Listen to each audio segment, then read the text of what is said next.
आपण मानंकु आम चैनल को बहुत बहुत स्वागत। तो आसंतु आज आमे बनेबा इपी।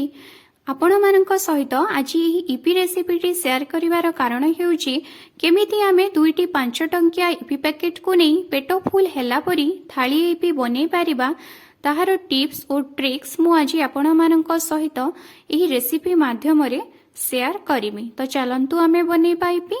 तो एथि पई मु 2टी 5 टंकिया इपी पैकेट नहीं जाइछि। देखंतु एबे इपी पैकेट को आमे खोलिबा।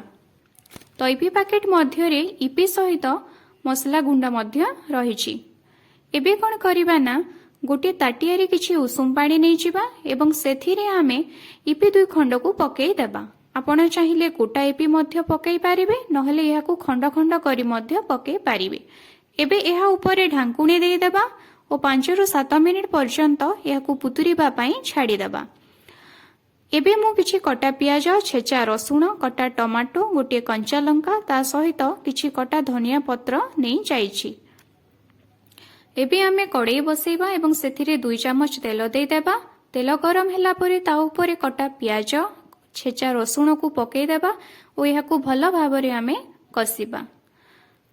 एहा टिके कसी हे गला परे एहार कंचा अंश तक सब मरी जिवो एवं कंचा स्मेल आसीबो नाही। एहा परे आमे एहा ऊपर स्वाद अनुसार लूण देई देबा जहा द्वारा कि परे इपी मध्य अलणा लागिबो नाही एवं मसला और इपी रे लूण लागिकी रहिबो। रसुण एवं पियाज लाल हे आसिला परे एहा ऊपर आमे किछि लंका गुंड देई देबा। एबे एहा ऊपर जो बुतुरे की रखिथिबा इपी को पकेई देबा एवं भलो भाबरे गोळेई देबा। एबे एहा ऊपर आमे इपी मसला पकेई देबा। आपण चाहिले एहा सहित किछि गरम मसला गुंड मध्य पकेई पारिबे एवं एहा को भलो भाबरे गोळेई नेबा। एबे एहा ऊपर आमे किछि कटा टमाटो एवं कटा धनिया पत्र को पकेई देबा ओ एहा को गोळेई नेबा। देखंतु रेडी हे गला हमरो इपी। एहार टेस्ट मध्य बहुत भलो आसीबो। आपण निश्चय घरे एहा को थरे ट्राई करी देखंतु।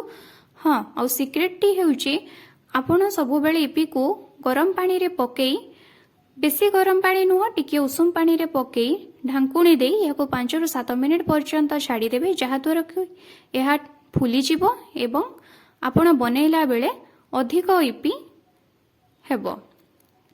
देखंतु केते टेस्टी हेइची। एहार कलर मध्य बहुत भलो आसीची।